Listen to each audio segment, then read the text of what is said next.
viewers, once again, I really would like to say the moment has come for which we all were waiting for.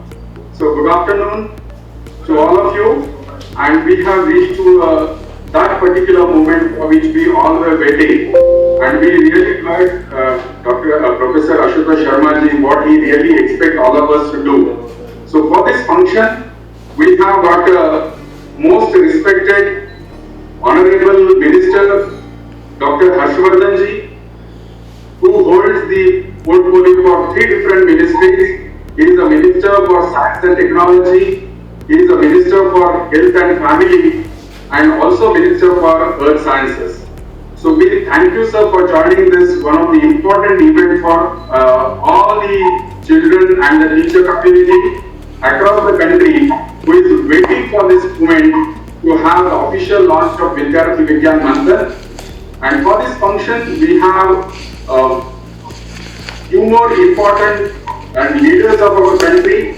Professor Ashutosh Sharma, who is the Secretary at Department of Science and Technology. We have Dr. Shekhar Mande, who is the Secretary of Department of Science and Industrial Research, as well as Director General of Council of Scientific and Industrial Research. And we have 2 representatives from our stakeholder. We have Dr. Vishwajit Saha, Director Skill Development, and we have Dr. A.N. Ramachandran from ex-Joint Commissioner from Navodaya Vidyalaya Samiti. Of course, this is an initiative of a Vijnana Bharati and a Vigyan Prasar. So we have leaders from both institutions. We have Shri Jayanta Sahasrabuddhe, who is a National Organizing Secretary of Vijnana Bharati, and Vidyarthi Vigyan Manthan is a brainchild of Vijnana Bharati, and we will certainly talk about it in a few minutes now. And we have Dr. Nakul Parashar, he is a Director Vigyan Prasar and also a major partner in organizing this Vidyarthi Vigyan Manthan. So to start with, I would like to request Shri Jayanta Sahasrabuddhe to speak about Vidyarthi Vigyan Manthan, the purpose of having such examination at the national level and the purpose for which we are here today. Over to Shri Jayanta Sahasrabuddhe. सभी को नमस्कार। आज हम सभी के बीच में आदरणीय doctor Harshvardhan जी उपस्थित है। हम सभी का उत्साह उनकी उपस्थिति के कारण बहुत ही बढ़ गया है। विद्यार्थी विज्ञान मंथन विज्ञान भारती का बहुत ही विशेष ऐसा कार्यक्रम है जिसमें अपने देश के नई पीढ़ी को भारतीय विज्ञान के बारे में हम परिचित कराना चाहते हैं और उसी के साथ साथ अपने देश में जो प्रतिभावान छात्र हैं उनका चयन करते हुए उनको विज्ञान के क्षेत्र में कैसे हम अग्रसर कर सकते हैं इसकी भी चिंता करते हैं। लगभग 8 वर्षों से ये उपक्रम चल रहा है। अपने देश के साथ साथ अपने देश के सारे प्रांत इसमें हिस्सा लेते ही है, परंतु अपने देश के बाहर भी 6 देशों में यह कार्य अब जाकर पहुंचा है और वहां पर भी बहुत अच्छा प्रतिसाद इस कार्यक्रम को विज्ञान भारती को प्राप्त हो रहा है। तो आज सभी का मैं स्वागत करता हूं।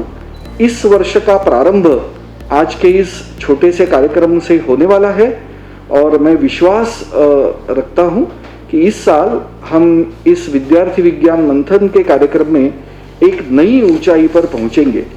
फिर एक बार सभी का स्वागत। धन्यवाद। बहुत बहुत धन्यवाद जयंत जी।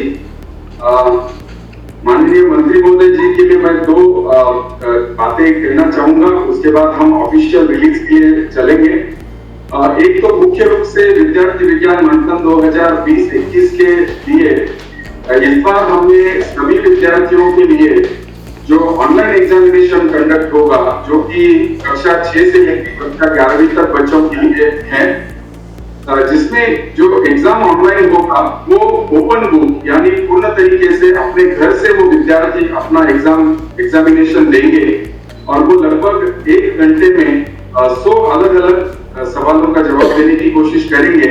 उसमें मुख्य रूप से लगभग 20% जो सवाल होंगे वो भारतीय वैज्ञानिकों का विज्ञान के क्षेत्र में योगदान क्या रहा है उसके बारे में होगा। और इस बार के हमारे वैज्ञानिक होंगे वेंकटेश बापूजी केतकर, जिन्होंने खगोल विज्ञान में अपना बहुत बड़ा जो सहयोग दिया है, मुख्य रूप से काल गणना के ऊपर, वो उनका चरित्र इस बार विद्यार्थी पढ़ेंगे।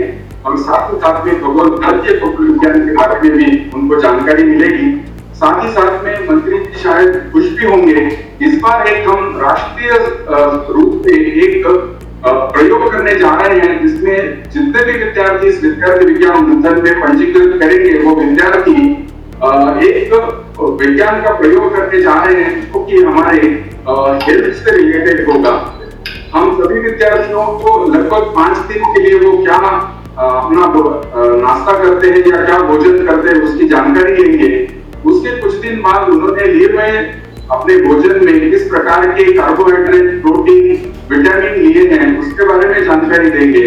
और तीसरे रूप में जब उनकी सभी चीजों की जानकारी उपलब्ध करने के बाद हम उनसे उस कार्यक्रम, उस खाने वाली चीजों को लाने के लिए कितना प्रकार का कार्बन फुटप्रिंट का निर्माण हुआ है उसके बारे में जानकारी उनसे साझा करेंगे, ताकि जो हमारे प्रधानमंत्री जी हैं, जो हमेशा लोकल फॉर वोकल की बात करते हैं, शायद हम इस प्रयोग के माध्यम से ये बताने में सक्षम होंगे हमारा भोजन हमारे नजदीकी स्वास्थ्य में बनने वाले पदार्थों से ही होना चाहिए। इस बात का हमने एक हाइपोथेसिस लेके चल रहे हैं, वो भी हम इस बार विद्यार्थी विज्ञान मंथन के विद्यार्थियों के लिए होगा। तो सर्वप्रथम मैं मंत्री महोदय जी से अनुरोध करूंगा कि आप सबके पास विद्यार्थी विज्ञान मंथन 2020-21 का ब्रोशर आपके पास पहुंचा है, तो वो हम सब एक बार सबको दिखा के उसका एक अनावरण करने की मैं आप सभी को अनुरोध करूंगा। उसके बाद हम ऑफिशियल वेबसाइट लॉन्च करेंगे, फिर आपका उद्बोधन करूंगे। मंत्री जी,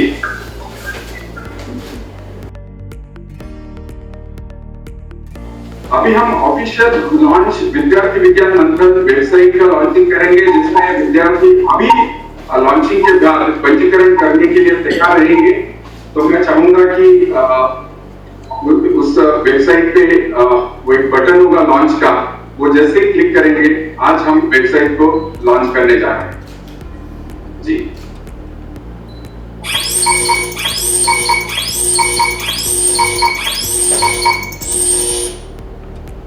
स्क्रीन शेयर के माध्यम से आपको दिखाया जा रहा है, ये विद्यार्थी विज्ञान मंथन 2020-21 की वेबसाइट है।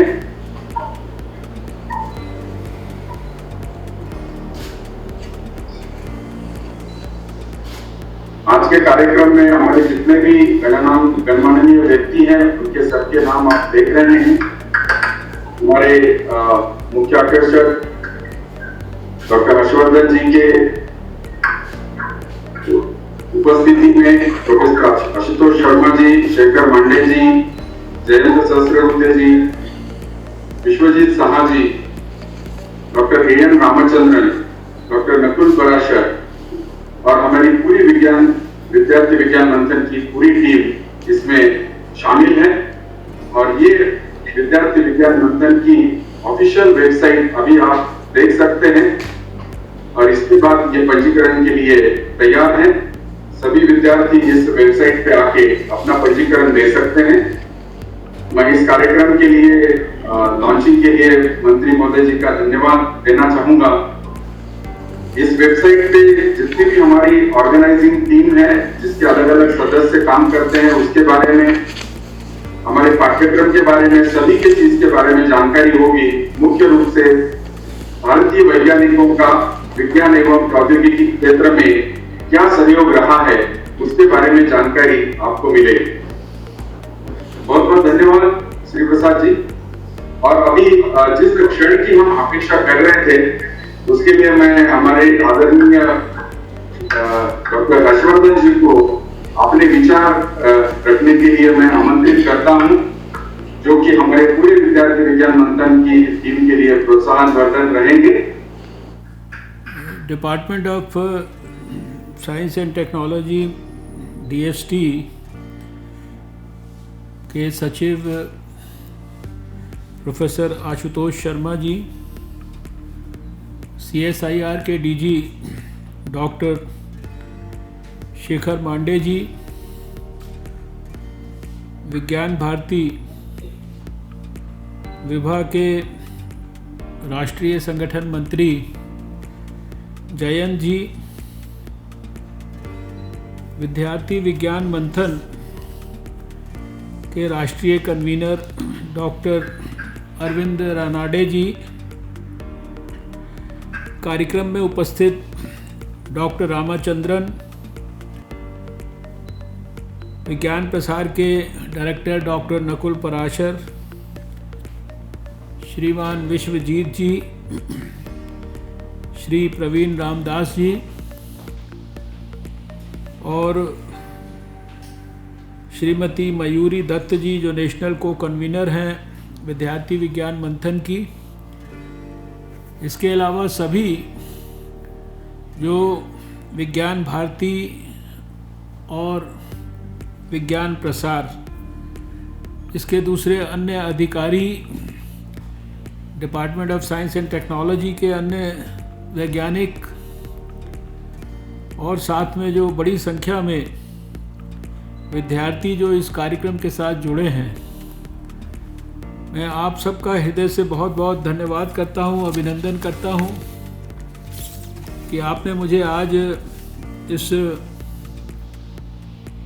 शिक्षा के पवित्र कार्यक्रम के साथ जुड़ने का मौका मिला। और ऐसा कार्यक्रम जो मैं समझता हूँ कि अपने आप में बहुत ही गौरवशाली है, बहुत ऐतिहासिक है, जिसको सफलतापूर्वक आप कई वर्ष से कर रहे हैं। हर बार उसमें कुछ नए आयाम आप जोड़ते हैं। मैंने जैसा कहा कि पिछले 3 साल में विद्यार्थी विज्ञान मंथन का कार्यक्रम 10 लाख बच्चों तक पहुंच चुका है। देश के 9000 स्कूलों का पार्टिसिपेशन इसमें हो चुका है, जिसमें देश के सभी स्टेट्स और सभी यूनियन टेरिटरीज कवर हुए हैं। और इसके साथ साथ 6 भारत के अलावा अक्रॉस द बॉर्डर बाहर के देश भी इसके अंदर कवर हो चुके हैं।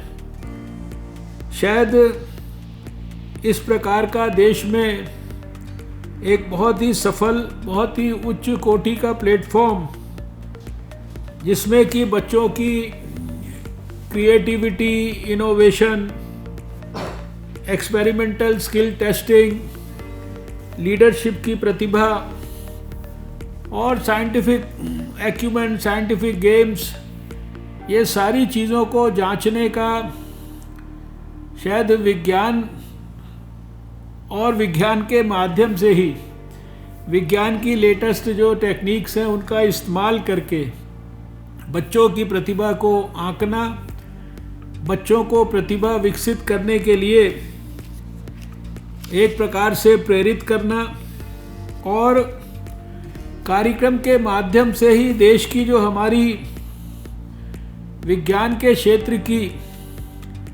गौरवशाली अतीत की जो प्रतिभाएं हैं, हमारे बड़े बड़े महान वैज्ञानिक हैं, उनके द्वारा देश को दी गई जो महान साइंटिफिक हेरिटेज है, और आज जो मॉडर्न साइंस है जिसमें शायद उसकी नींव अगर किसी ने रखी है, ऐसे हमारे देश के महान वैज्ञानिक, उन सबकी पवित्र स्मृति को भी इस समय नमन करने का अवसर है। मैं विज्ञान भारती और विज्ञान प्रसार को, अपने डिपार्टमेंट के सभी संबंधित साथियों को, ये नए तरीके से बच्चों के अंदर प्रतिभा को विकसित करने का जो आपने प्रकल्प प्रारंभ किया है, ये अपने आप में बहुत ही प्रेरणा देने वाला है। और इसके माध्यम से जो आप देश के वैज्ञानिकों के बारे में भी विस्तार से, गहराई से देश के बच्चों को नॉलेज दे रहे हैं, सूचित कर रहे हैं, जानकारी दे रहे हैं, और इस प्रकार की परीक्षाएं ले रहे हैं मॉडर्न, जो आज दुनिया में तरीका है कि किताब सामने रखकर जो है वो परीक्षा दे सकता है। हम दुनिया में किसी से कोई पीछे नहीं हैं। आज का अवसर कोई नई एजुकेशन पॉलिसी को चर्चा करने का नहीं है, लेकिन जितनी बड़ी एजुकेशन पॉलिसी अभी प्रधानमंत्री नरेंद्र मोदी जी के नेतृत्व में हमारे एजुकेशन मिनिस्ट्री ने प्रस्तुत की है, वो अपने आप में बहुत ऐतिहासिक है। दुनिया के खाली समकक्ष नहीं, हम शिक्षा के माध्यम से शायद दुनिया से बेहतर तरीके से अपने बच्चों को हर प्रकार की योग्यता और हर प्रकार की नॉलेज से पूरी तरह से सशक्त भी बना रहे हैं, और उसके साथ साथ उनको एक बेहतर इंसान बनाने की भी हम प्रयास कर रहे हैं। मुझे ये भी पता लगा है और मुझे खुशी है इस बात की कि ये कार्यक्रम, इसको central board of secondary education, केंद्रीय विद्यालय संगठन, नवोदय विद्यालय समिति, ये जितनी भी प्रतिष्ठित हमारी देश की शिक्षा के क्षेत्र की संस्थाएं हैं जो एग्ज़ाम कंडक्ट करती हैं, उन सबका इसको रिकॉग्निशन प्राप्त है। और जो विज्ञान प्रसार मेरे अपने ही ministry of science and technology के अंतर्गत आता है, और उसके साथ साथ जो national council of educational research and training NCERT देश की इतनी पुरानी और प्रतिष्ठित संस्था है, भारत सरकार के शिक्षा मंत्रालय के साथ जुड़ी हुई, वो सब इस कार्यक्रम के साथ और विज्ञान भारती के साथ इसमें जुड़े हैं। पिछले साल 2545 स्कूलों में,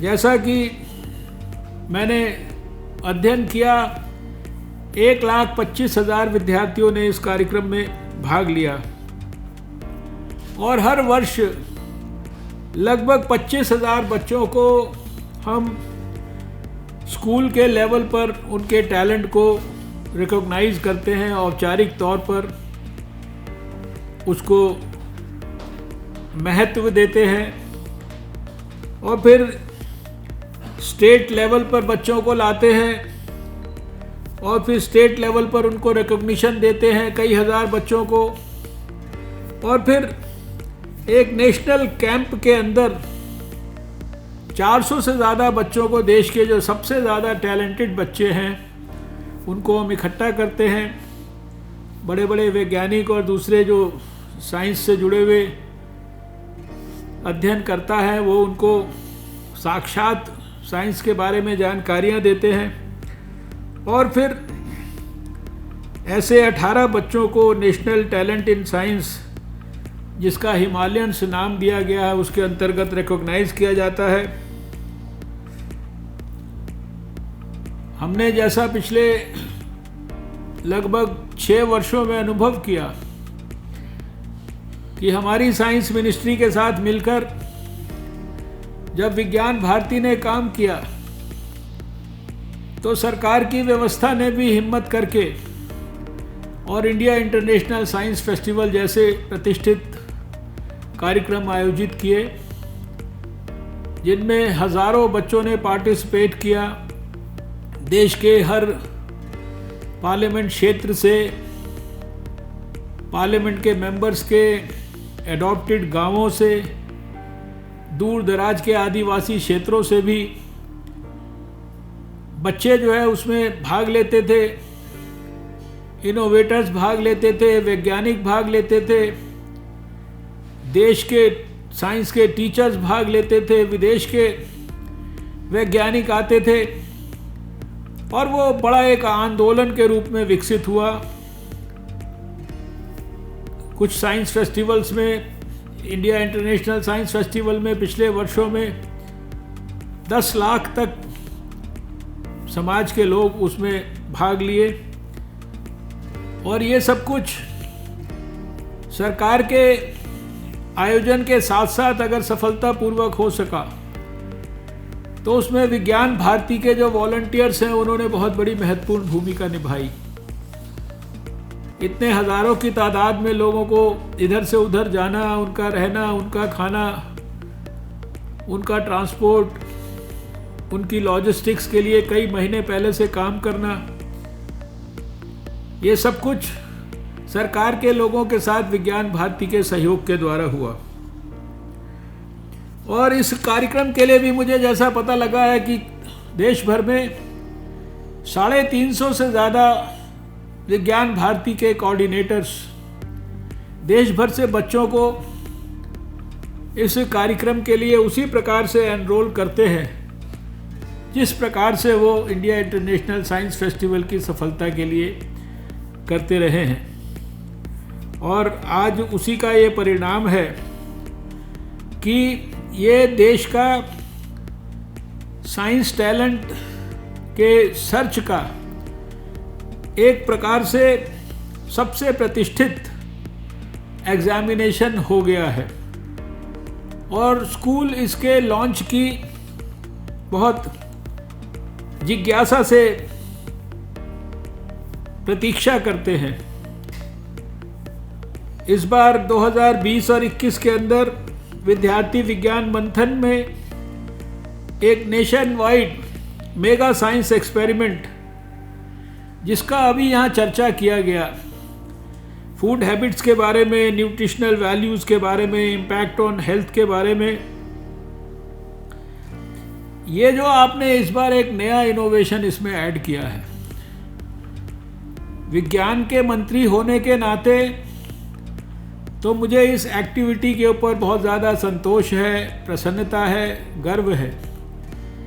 लेकिन किसी भी हेल्थ मिनिस्टर के लिए शायद इससे ज़्यादा खुशी की बात नहीं कोई हो सकती कि हम देश के बच्चों में भोजन के प्रति जितनी जानकारी होनी चाहिए, न्यूट्रिशन की जो इम्पोर्टेंस है, शायद किसी भी व्यक्ति के स्वास्थ्य के लिए जो सबसे इम्पोर्टेंट 2 बातें हैं वो कितनी फिजिकल एक्टिविटी, कितनी फिजिकल एक्सरसाइज करता है, किस प्रकार से वो अपने आप को फिजिकल एक्टिविटी के डिफरेंट रूप में जोड़ता है, चाहे वो योग हो, मेडिटेशन हो, चाहे वो जिमिंग हो, चाहे वो वॉकिंग हो, चाहे वो रनिंग हो, चाहे वो साइकिलिंग हो, चाहे वो एक्सरसाइजेज हो। लेकिन उसके साथ ही साथ उतना ही महत्वपूर्ण है कि वो क्या भोजन करता है, कितना भोजन करता है, कब करता है, कैसे करता है, क्या उसका जो भोजन है वो जंक फूड के बिना है कि नहीं, क्या उसका भोजन बैलेंस्ड फूड है कि नहीं, क्या वो पर्याप्त मात्रा में भोजन करता है, क्या वो ज़रूरत से ज़्यादा भोजन तो नहीं करता है, और उसके भोजन की क्या न्यूट्रिशनल वैल्यू है। आप सब जानते हैं कि पिछले कुछ समय में हमने यहाँ स्वास्थ्य मंत्रालय में आने के बाद एक ईट राइट इंडिया कैंपेन शुरू किया, जिसको कि हमारा FSSAI के माध्यम से, जो हमारे स्वास्थ्य मंत्रालय का ही एक बहुत बड़ा ऑर्गेनाइजेशन है, हमने इसको लॉन्च किया। और फिर ईट राइट इंडिया के माध्यम से किस तरह से ईट राइट की जो भावना है वो सब स्थानों पर, वो स्कूल से लेकर कॉलेज तक, रेस्टोरेंट से लेकर होटल तक, और होटल से लेकर वापस घर तक, हर जगह पर कैसे ईट राइट इंडिया मूवमेंट विकसित किया जाए। उसमें इस लेवल तक भी हम लोग गए कि होटलों के अंदर जो बावर्ची खाना बनाते हैं उनके भी हम लोगों ने देश के बड़े बड़े बावर्चियों के सम्मेलन किए। और ईट राइट इंडिया के नाम पर हर रोज़ सवेरे एक ट्वीट हम लोग किया करते थे लोगों को एजुकेट करने के लिए, लगातार कर रहे हैं। इसके बहुत सारे जो प्रारूप है वो अभी और आगे आने वाले समय में आप देखेंगे। इसको बहुत बड़े पैमाने पर अंतर्राष्ट्रीय रिकॉग्निशन मिला है। विश्व स्वास्थ्य संगठन ने भी हमारे मॉडल को देखकर हमारे साउथ ईस्ट एशिया के देशों के अंदर इसको लागू करने के लिए स्वयं दिल्ली के अंदर एक बैठक के अंदर भारत सरकार से प्रेजेंटेशन करा के सारे बाकी देशों को बताया। तो आज जब मुझे ये बताया गया कि ये मेगा साइंस एक्सपेरिमेंट बच्चों की फूड हैबिट्स के बारे में उनमें जिज्ञासा, उनमें जानकारी, उनमें अवेयरनेस पैदा करने के लिए है, तो मुझे बहुत खुशी हुई। और अगर भारत को स्वस्थ बनाना है, हेल्थ फॉर ऑल को हमें सफल बनाना है, इस ड्रीम को जो विश्व स्वास्थ्य संगठन ने दुनिया के लिए देखा है, इसको सार्थक करके दिखाना है, तो हमें ये निश्चित रूप से सुनिश्चित करना पड़ेगा कि देश के हर व्यक्ति को हम ठीक खाना खाने की आदत डालें, पर्याप्त मात्रा में हेल्थ की, प्रिवेंटिव हेल्थ की, प्रमोटिव हेल्थ की, पॉजिटिव हेल्थ की जो शिक्षा है उसको ठीक प्रकार से दें, ताकि उसका जो शरीर के साथ साथ अच्छा मन भी उसका बन पाए। हेल्थ की भी डेफिनेशन आज यही है विश्व स्वास्थ्य संगठन की कि it is a state of physical, mental, social and spiritual well-being of an individual. It is not merely the absence of disease or infirmity. और हमारे ऋषि मुनि बहुत पहले से कहते रहे हैं कि आप जैसा अन्न खाएंगे वैसा ही आपका मन होगा। तो इसलिए भोजन का बहुत बड़ा महत्व है और इसीलिए कहा जाता है कि भोजन की सात्विकता विचारों की सात्विकता की तरह बहुत इम्पोर्टेंट है। अगर सात्विक भोजन होगा तो विचार भी सात्विक होंगे। और जहाँ इतने बड़े पैमाने पर हम इस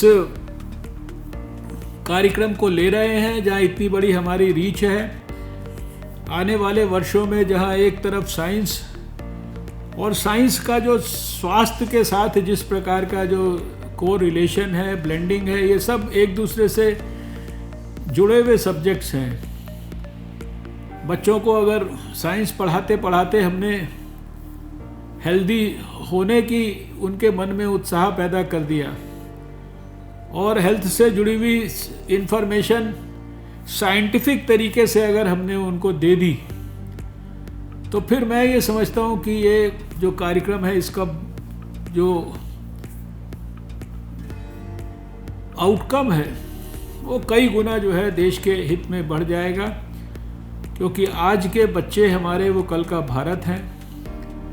हमारे प्रधानमंत्री का सबसे ज़्यादा विश्वास हमारे ये 65% जो यंग लोग हैं, उसमें स्कूल के बच्चे भी आते हैं, इनकी प्रतिभा के अंदर है।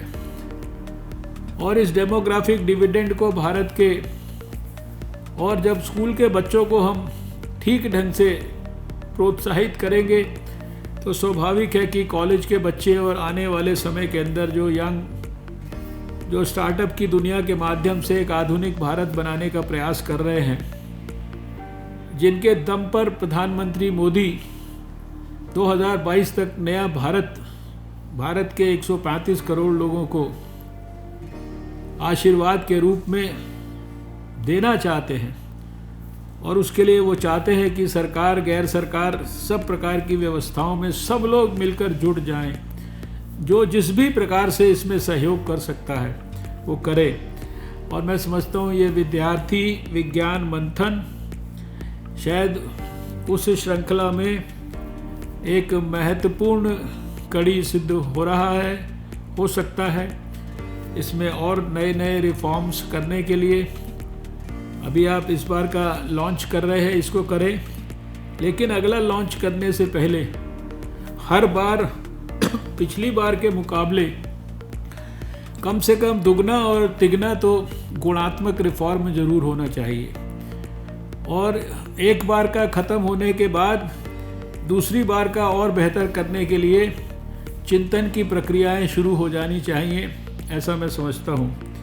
तो आज के इस अवसर पर मैं आप सबको जो इस कार्यक्रम के साथ जुड़े हैं, मैं पुनः हृदय की बधाई देता हूँ, हृदय से आप सबका अभिनंदन करता हूँ। और आप सब आज के कठिन समय में कोविड से सुरक्षित रहें, इसके लिए भगवान से कामना करता हूँ।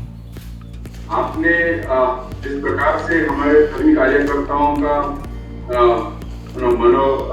एक मानसिक आधार दिया है और सबका मनोवर्धन किया है, इसके लिए हम आपके आभारी हैं। और जैसे आपने सूचना दी है कि स्वास्थ्य और भोजन कितना हमारे लिए महत्वपूर्ण होता है, इस प्रकार से हम इस पूरी हमारी कार्यक्रम की प्रक्रिया में इसके ऊपर ध्यान देंगे और इसका पंजीकरण भी हम कैसे बढ़ा सकते हैं उसके ऊपर भी चिंतन करते रहेंगे। और इन सभी कार्यक्रम का समय समय पे आपके साथ जानकारी साझा करते रहेंगे। और हम सभी विद्यार्थी विज्ञान मंथन के पूरी टीम की तरफ से आपको हमने इस समय देने के लिए धन्यवाद कहते हुए मैं यहाँ पे हमारे विज्ञान एवं प्रौद्योगिकी मंत्रालय के सचिव, जो हमारे प्रथम विद्यार्थी विज्ञान मंथन के समय भी मुख्य अतिथि के रूप में मौजूद रहे हैं और उनका होना, उनके विचार हमारे लिए हमेशा ही प्रेरणादायी होते हैं। तो आज मैं इस समय पे प्रोफेसर आशुतोष शर्मा जी, जो हमारे विज्ञान एवं प्रौद्योगिकी मंत्रालय के सचिव भी हैं और इस पूरे कार्यक्रम प्रक्रिया में बहुत बड़ा महत्वपूर्ण भूमिका अदा करके हमारे साथ हमेशा रहते हैं, उनको भी मैं अपने विचार रखने के लिए आमंत्रित करता हूं। प्रोफेसर आशुतोष शर्मा। नमस्कार आदरणीय मंत्री जी डॉक्टर हर्षवर्धन जी, मेरे colleague DGCSIR doctor Mande, doctor Parashar, Shri Jayant Sahasrabuddhe ji और हमारे सभी साथी जो यहाँ एकत्रित हुए हैं इस विद्यार्थी विज्ञान मंथन के लिए, वो विज्ञान प्रसार से हैं, NCERT से हैं, CBSE से हैं और सभी जो विद्यार्थी हमें सुन रहे हैं, मैं उन सभी का स्वागत करता हूँ।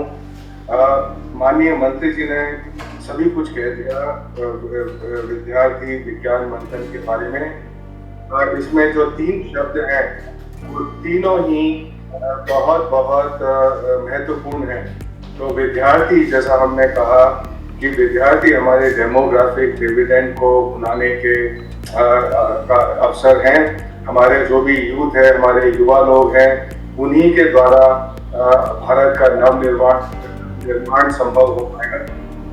तो इसके अंदर अभी जैसे हमारे 15,000 टेक्नोलॉजी स्टार्टअप हैं, लेकिन वो हमें बनाना है 15,000 से 1,50,000 या 15 लाख। तो उसके लिए जो हमारा बेस है पिरामिड का, जो कि विद्यार्थियों द्वारा बनता है, उसको मजबूत करना है और ये जो प्रोग्राम है वो उस पर ही केंद्रित है। तो इसके अंदर डेमोग्राफिक डिविडेंड की मंत्री जी ने चर्चा की थी। ये डेमोग्राफिक डिविडेंड जो भारत का स्ट्रेंथ है, ये इसका करीब 30 साल के लिए इसकी विंडो अपॉर्चुनिटी खुली रहेगी। करीब 30 से 35 साल के बाद भारत में भी जो औसत आयु है वो बढ़ती जाएगी। तो ये हमें इसके अंदर कोई भी मतलब देरी नहीं करनी चाहिए। हर चीज़ जो कि हमारे युवा लोगों को सशक्त कर पाए, उसके लिए हमें पूरी तरह से जुट जाना है और बहुत सारे कार्यक्रम इस तरह के चल रहे हैं। तो विद्यार्थी का तो ये महत्व है। विज्ञान के द्वारा ही सभी चीजें संभव हैं। विज्ञान सिर्फ हमारी लैब तक ही सीमित नहीं है, ये सिर्फ हमारे क्लासरूम तक सीमित नहीं है। जो साइंटिफिक टेम्पल की बात करते हैं, तो उसके द्वारा हर चीज बेहतर बनाई जा सकती है। और लास्ट वर्ड है मंथन। तो जब विज्ञान और युवा लोगों की बात आती है, तो सिर्फ वो खाली फॉर्मल शिक्षा के द्वारा हमारी समस्याओं का हल नहीं हो सकता।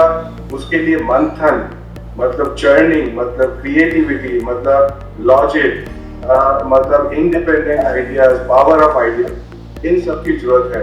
तो ये मंथन के द्वारा इसमें लाया गया है। ये बहुत अच्छा प्रोग्राम है, बहुत बढ़िया चल रहा है। और इसमें खास बात ये है कि इसमें हम दिखा रहे हैं कि कोलैबोरेशन, कोऑपरेशन का कितना महत्व है, क्योंकि इसके अंदर विज्ञान प्रसार, विज्ञान भारती, NCERT, CBSE, नवोदय विद्यालय, ये सभी लोग मिलकर कार्य करने के कारण ये प्रोग्राम इतना सशक्त हो सका। तो हालांकि हम हर बार कंपटीशन की बात करते हैं, सभी एग्जाम में हम कंपटीशन की बात करते हैं, लेकिन कोऑपरेशन का अपना अलग महत्व है। तो हम ये क्या इसमें विद्यार्थी विज्ञान मंथन में कुछ इस तरह के कार्यक्रम करें जिससे कि कोऑपरेशन, साथ साथ काम करने की प्रवृत्ति भी आगे बढ़े। क्योंकि एग्जाम में तो सिर्फ हम कंपटीशन को ही चाहते हैं, और बहुत सारे एग्जाम होते हैं तरह तरह के, उन सब में कंपटीशन है और वो हर आदमी चाहता है कि मैं आगे बढ़ जाऊं अपने बगल वाले से। वो सही है, लेकिन उसके साथ साथ क्या हम कुछ ऐसी प्रतियोगिताएं कर सकते हैं जिसमें टीम वर्क का भी महत्व हो। मैं सर अभी कंक्लूड करूंगा। हमारे माननीय प्रधानमंत्री जी ने आत्मनिर्भर भारत की बात की है, उसके बारे में सभी को कार्य करने के लिए कहा है। तो आत्मनिर्भर भारत के बहुत सारे अंग हैं, उसके अंदर हम सोचें, उसमें हमें एक आत्मविश्वास भारत की जरूरत है, उसके अंदर एक आत्मसम्मान भारत की जरूरत है। तो ये जो अंग है वो हमारी शिक्षा के अंग नहीं है, मतलब फॉर्मल जो शिक्षा होती है उसके अंदर आत्मविश्वास जगाना कि हम ये कार्य करने में सक्षम हैं, ये चीज मतलब बहुत तरह से नहीं सिखाई जाती। खासकर क्योंकि कंपटीशन के कारण अगर किसी बच्चे के 95% नंबर भी आते हैं तो उसके टीचर, पेरेंट्स सभी कह रहे हैं कि 99% क्यों नहीं आए, तो आत्मविश्वास की थोड़ी कमी हो जाती है। आत्मसम्मान और आत्मविश्वास भी हम इन प्रोग्राम के द्वारा जगाएं। ये दोनों बहुत महत्वपूर्ण है हमारे आत्मनिर्भर भारत के लिए, in addition to formal education. Sir, तो मैं कंक्लूड करूंगा, आपने कहा कि ओपन बुक एग्जाम ये बहुत अच्छा एक प्रयास है, एक बहुत नया है कि अंदर निसंदेह ज्यादातर एग्जाम ओपन बुक ही होने चाहिए, जिससे कि हमारी प्रॉब्लम सॉल्विंग एक्टिविटी को बढ़ावा मिले। न केवल जो लिखा हुआ है, जो हमने मेमोराइज कर लिया बुक से, वो भी अच्छा है, लेकिन उसके अलावा कैसे हम प्रॉब्लम सॉल्विंग को महत्व दे सकते हैं, वो ओपन बुक द्वारा ही संभव है। मेरा सिर्फ एक सजेशन था सर, आपके आने के पहले मैं विज्ञान भारती रघुनाथ जी से कह रहा था कि 100 क्वेश्चन को 60 मिनटों में सॉल्व करना हमारे स्पीड पे को बहुत एम्फसाइज करता है, लेकिन स्पीड के अलावा थिंकिंग को भी एम्फसाइज करना होगा। मेरा ये सजेशन होगा कि अगर आप 100 क्वेश्चन दे रहे हैं तो आप 1.5-2 घंटे का समय दीजिए। भले ही कुछ लोग उसको जल्दी कर पाए, कोई बात नहीं, जो जल्दी कर लिया वो चले जाएंगे। इसमें हमारा केंद्र बिंदु ये होना चाहिए कि न केवल हम गति, स्पीड के ऊपर एम्फसाइज करें, लेकिन क्या वो हम प्रॉब्लम को सही तरीके से समझकर सॉल्व कर रहे हैं, इस पे भी ध्यान दें। क्योंकि आपको मालूम है कि हमारे सभी एग्जाम बहुत ज्यादा स्पीड पे ध्यान देते हैं, क्योंकि कंपटीशन, उनको ये कहना है कि हम टॉप 5% लोगों को कैसे निकाल कर लाएं, क्या करते हैं, तो सब चीजें उस पर केंद्रित हो जाती हैं स्पीड के ऊपर। लेकिन स्पीड जो है वो क्वालिटी की दुश्मन है और डीप थिंकिंग की भी दुश्मन है। तो आप जिस तरह के प्रश्न लाएं जिसके लिए कुछ थिंकिंग की जरूरत हो, और आप भले ही उनको डजंट मैटर 1.5 घंटा दे रहे हैं, 2 घंटा देते हैं। इनफैक्ट मैंने अपने एग्जाम्स में कभी भी उसकी सीमा तय नहीं की कि कितने समय का होगा। जब लास्ट स्टूडेंट सॉल्व करके चला जाता है तब एग्जाम खत्म हो जाता है, राइट? क्योंकि हम उसके अंदर उनकी गति नहीं माप रहे, हम उनके अंदर उनको प्रॉब्लम सॉल्विंग की क्षमता को माप रहे हैं। तो मैं यहाँ समाप्त करता हूँ। बहुत बहुत धन्यवाद। ये बहुत अच्छा प्रोग्राम है जो आगे जाके सभी लोगों के लिए, हमारे युवा लोगों के लिए बहुत ही महत्वपूर्ण होगा। धन्यवाद।